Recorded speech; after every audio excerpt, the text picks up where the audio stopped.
John met my wife Janie through a mutual friend. He and Janie got along well and began spending time together regularly. John never really threatened me. He was always pleasant and polite. But when you're entertaining someone else's wife, you tend to be wary. They were fun to snoop around while I was at work or away, but as fun as it was, something was missing. They told me about it later.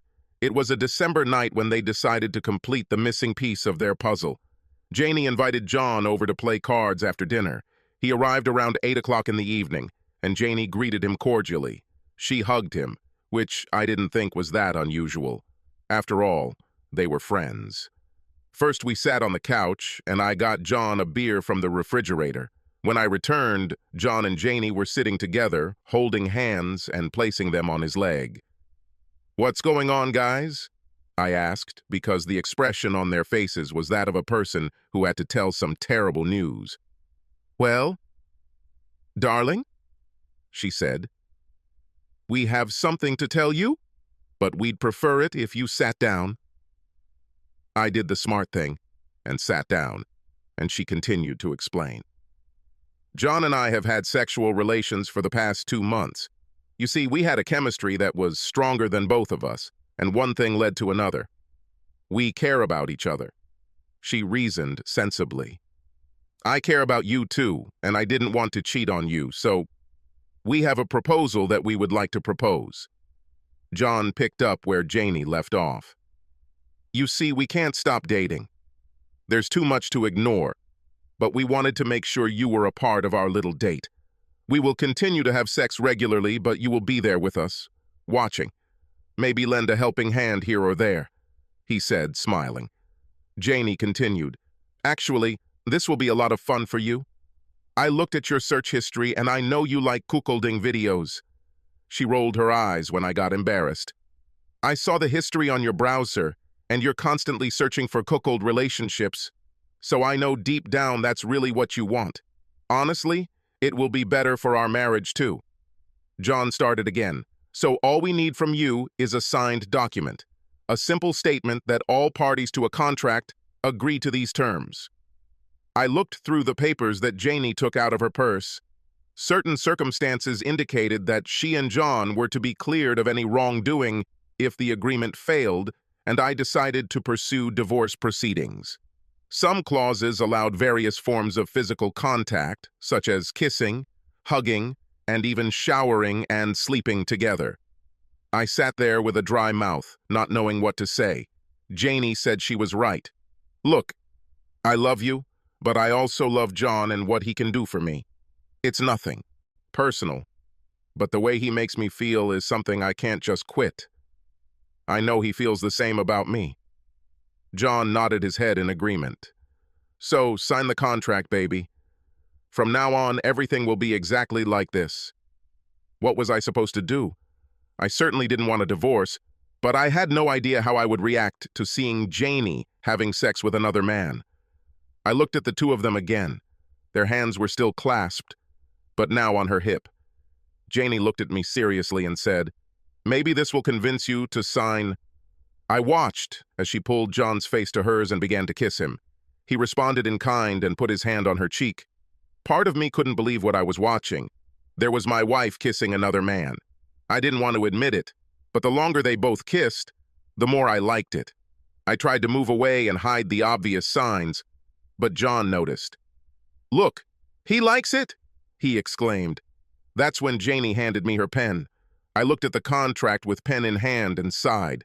I couldn't hide it from them, and I wasn't sure if it was right.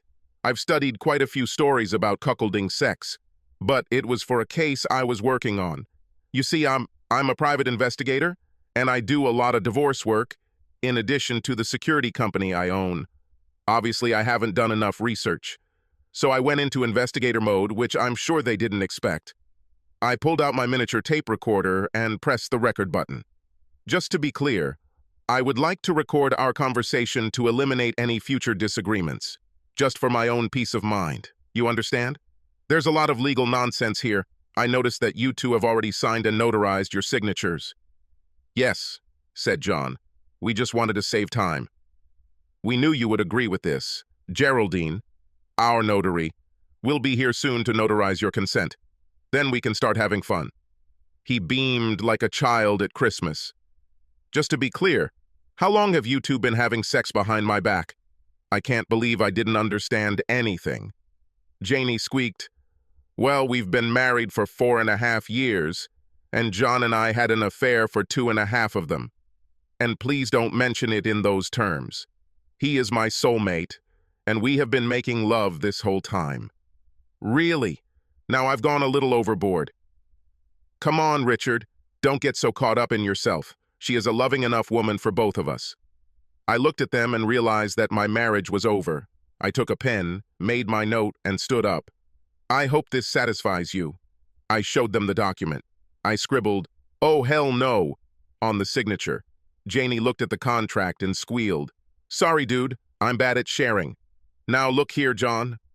I shook the beer bottle in my hand, pressing my thumb to the neck. I took the contract and folded it, putting it in my back pocket. I then pointed the bottle at my soon-to-be ex-wife and the asshole who used to be my friend and removed my thumb from the neck. A stream of liquid hit both of them directly in the face. I turned around, grabbed my briefcase, laptop, and jacket, and, despite demands to come back here and where I thought I was going, opened the front door. I ran into Geraldine, a notary. "Your show, bitch." "You must be Richard." "Oh, shit." I got into my pickup and backed up to the top of the driveway. I engaged the driver and turned the wheels to the left, rolling across the front lawn and through the rose bushes. As I pulled off the curb, I hit the left rear panel of this idiot's Lexus. I know that I acted like a teenager, so sue me. At least he was still alive. I went to her parents' house. I decided that I would be proactive. And although I loved my relatives very much, I was not going to be the bad guy. My mobile phone was blowing up with messages and texts. Finally, the inbox was full, and after a while the calls and text messages stopped. I drove up to her parents' house and got out. I pressed the doorbell and soon heard, okay, I'm coming." The light came on the porch, and then I found myself face to face with her father. Judge Thomas Smith did not seem to be in the best of moods. "Richard, what are you doing here at this hour? And where is Janie?" "I don't know where the hell she is." Certainly not on this damn planet. My father-in-law and mother-in-law have always treated me with love and respect, even though they had a son in addition to my future ex-wife. I handed the judge the contract and placed my mini cassette recorder on the kitchen table. "What the hell is this?" "Read this," I said. He started reading and his eyes widened. "This is true?" he asked. I turned on the tape recorder, and it all started from the point where I asked if I could record the conversation so there would be no misunderstandings. While she was playing, his wife was listening to her, and suddenly the robe she had been keeping closed flew open and her hand went to her face. Covering her mouth, she gasped, and the robe fell open, revealing the sexy black nightgown she was wearing.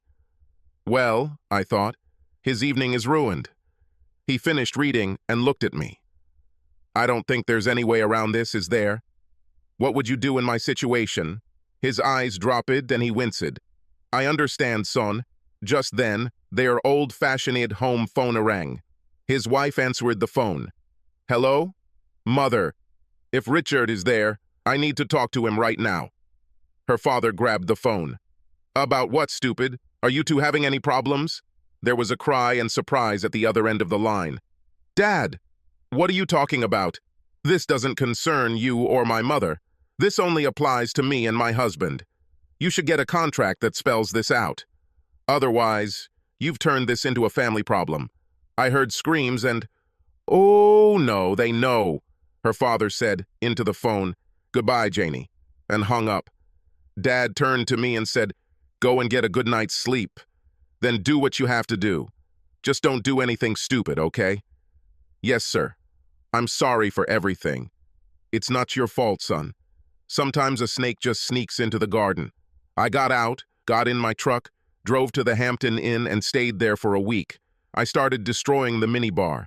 Taking off my clothes and collapsing on the bed, I slipped into dreamland. The next morning I woke up and cleaned myself up again. I realized I didn't have any clean clothes, so I called another good friend of mine, Gerald O'Toole, the one who's not sleeping with my wife. and asked him to buy some fresh clothes from Walmart and bring them to the hotel, room 819. He was a little worried about what was happening, so I told him that I would explain everything to him when he arrived. Oh, and grab some Egg McMuffins and extra coffee. Hurry up, buddy. I then contacted my office and ordered my two best guys to begin surveillance on my wife and her lover. I called the bank and blocked all my accounts, personal and business. I canceled all of our joint payment cards after I paid them off. I then called and cut off her cell phone, which was part of my business plan with the company, and then called and ordered all utilities in our house to be turned off. I called my friend who was a lawyer, and she recommended a divorce lawyer. My brother is very good if you want maximum bloodshed. Tell him I directed you. Apparently, this will be a sure thing and could become a landmark decision. I called her brother, and around that time, Gerald showed up. I got dressed and we bought food for breakfast. I filled him in on the events of yesterday, and at the same time, told my future lawyer what happened and what I wanted. He told me to report to his office with everything I needed around 3 p.m. We will develop a battle plan. Gerald couldn't believe his ears. I can't believe she could do this. Not to deceive, but to offer a written contract. And besides, certified by a notary. Tell me about it. I need to do one more thing. I'll contact you a little later and bring you up to date. No problem, buddy. I never fully trusted John, and I think now I know why. If you need anything at all, Astrid and I are always here. Astrid was his wife for 10 years and always treated me like a younger brother. He left, and I looked in the mirror. I looked terrible. Definitely an improvement over yesterday. I left and went to the bank. I was immediately ushered into the senior vice president's office. I'm not a billionaire, but between my personal accounts and business accounts, it was a significant amount of money. He attacked me. I don't understand your actions. Of course, it's your money, and you can do as you please. But is there anything we can do to change your mind? Guess where John worked? He was a senior financial consultant at a bank. So I placed the contract on the vice president's desk and then turned on the tape recorder. His eyes became misty as he read the contract. But when he realized what he was reading and what he was hearing, his complexion turned from pink to transparent. This is probably some kind of joke. If this is so, then I'm not laughing. I cannot continue to do business with an establishment that employs a man who has sex with my wife behind my back. My voice rose to a low roar, and I'm sure the surrounding staff heard every word. I took the contact from his shaking hand and picked up the recorder. I wonder how many other clients were treated in the same way. You can inform John Samuels that he will soon be served with legal papers. I turned and left. As I crossed his office, I heard him bark, "Bring Samuels here immediately!" I giggled. I stopped at the stationery supply point and printed out 3 copies of the contract. I thought it best not to show the original to anyone until it fell into the hands of my lawyer. Then I went to my insurance agent. Guess whose future ex-wife worked there? I was led into the office of the owner, Miss Daphne Loria. I thought I heard a muffled Richard as I walked through their office. "That's great," I smiled. Miss Loria stood up as I entered and shook my outstretched hand. "Richard, good to see you. What can we do for you?" She was nervous and looked clearly out of place. "I assume you know why I'm here, Daphne. I am canceling all my insurance with your company effective immediately and would appreciate a refund check now. I can't do business with anyone who would hire a lying, cheating woman." "Just 1 minute, Richard. Your personal feelings cannot influence how my company does business. I didn't see or hear anything." I threw a copy of the contract on her desk and stared at her. "Do you need to listen to the tape recording?" She read 3 pages and briefly examined the notary's seal and signature. A trembling shook her upper body. "1 minute, please." She pressed the intercom button. "Janie, could you please come into my office? Now." Seconds later, the visibly shaken, soon-to-be ex-wife entered the office. "Yes, Miss Loria." "Janie, you're fired. Clear your desk and leave. Immediately." Janie staggered and then lost consciousness. Several people came up and fussed around her. Miss Loria stood up and asked if my decision still stood. I stood up and shook her hand. It's a pleasure to deal with a highly moral professional. I think I can leave my business where it is. I turned and walked out, stepping over my prone ex-wife, and drove to the lawyer's office. My lawyer's name was Nathaniel Sampson. He was a little older than me, but looked younger. He was smart.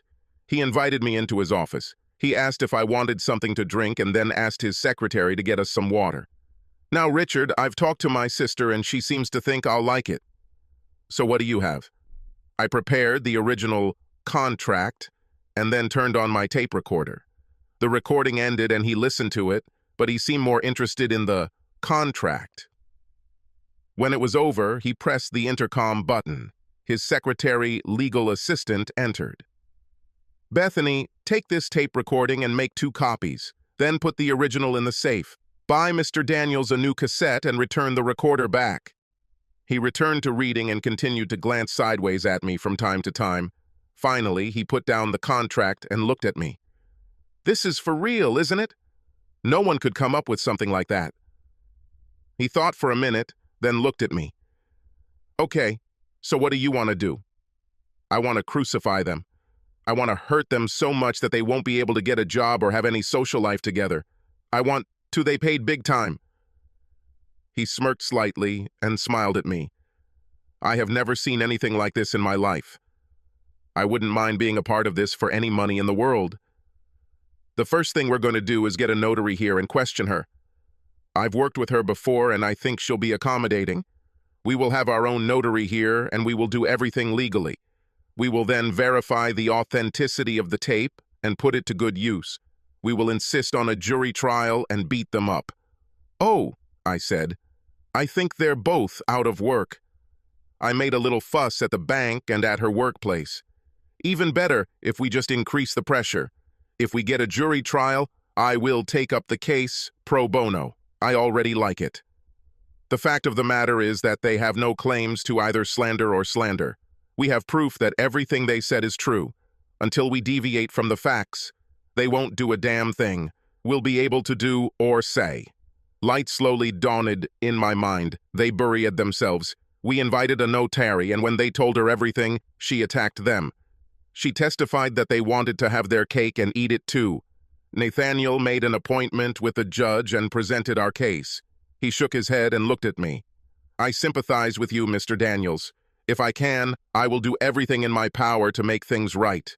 But are you sure you want the jury to hear this? My lawyer intervened.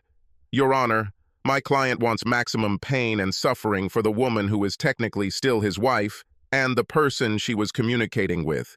He wants their marriage to be dissolved and for her to leave the union with nothing. With absolutely nothing. Okay, counselor, prepare this and let's see if the other parties agree. We notified the other 2 and told them to sign the papers or hire a lawyer. They howled. They were almost broke due to their utilities being turned back on and due to the fact that they were unemployed. But she refused to sign, and he expected large compensation. They finally hired some crooks to represent their interests. They didn't mention the contract or the recording to her lawyer. We made an appointment at my lawyer's office. My lawyer checked the recording for time and authenticity of the audio. We were ready. They appeared at 11 a.m., leading her father. I was a little surprised and alarmed. I shouldn't have done this. Janie came up to me as if she was going to hug me. I fought back against her attacks and mocked my former friend. She started by saying that it was all a big misunderstanding and that I had brought holy hell down on both of them. They had both lost their jobs, were almost destitute, and had no prospects for the future. I executed a quitclaim deed and transferred the house to her. But having no money, they quickly went underwater. They tried to put it up for sale but didn't have much luck. She wanted me back in her life, in her bed, and most of all, in her bank account. My lawyer answered the question with a question. Are you still dating Mr. Samuels? Her lawyer said that was not relevant to the discussion. They're just friends. With that, my lawyer pulled out a contract from his stack of documents and placed it in front of the guy. Let's try again. He stood facing Janie while her lawyer read the document. Are you still dating Mr. Samuels? She turned pale and almost lost consciousness. I don't think I want to answer this question. It's too personal. It's okay, Miss Farrell. You will be able to answer this under oath at trial. I became more and more complacent as I watched their lives fall apart. Her lawyer finished reading the contract, and he looked like he was about to get sick. Ty never didn't mention this before, he said. He contacted my lawyer. These are all rumors. You don't have such real evidence. That's when my lawyer pulled out a sworn statement from Miss Geraldine Schultz, their notary public. He gave this to the lawyer, and then a signed and notarized statement from me about what was said and what was demanded. Then he took out a tape recording. It is admissible in court because your clients knew it was happening and willingly agreed to it. My boyfriend pressed the play button, and their whole world collapsed. Their lawyer looked panicked. That's when her father, a judge, spoke up and sorted everything out. He slammed his hand down on the table and glared at her lawyer. That's enough, Janie. Mr. Hootie, you're fired. Janie, sign the form and get your head out of your ass. Samuels, I want you to leave tomorrow night. Please note that you are named as a co-defendant in the divorce suit. You better get legal representation before Richard rules against you. And Janie, I understand that you won't get anything out of this. I think that if you go to court, you will get even less. Your mother and I are disgusted by you and your behavior. Your brother refuses to bring his wife and children to our house as long as you remain there. So you better start looking for another place to stay. Samuels is your soulmate, and you chose him over your husband, so maybe things will work out for you too. I heard him whisper, I sincerely hope not. It turns out that Janie's parents were footing the bill for her legal representation, so she signed everything while Samuels jumped up and ran out of the room. He disappeared from the face of the earth. I have nothing to do with this. 3 months later, I was the only one sleeping in my bed, and I was a lonely man. Well, that was last night. The Jones sisters promised me that they would cheer me on tonight and all day tomorrow.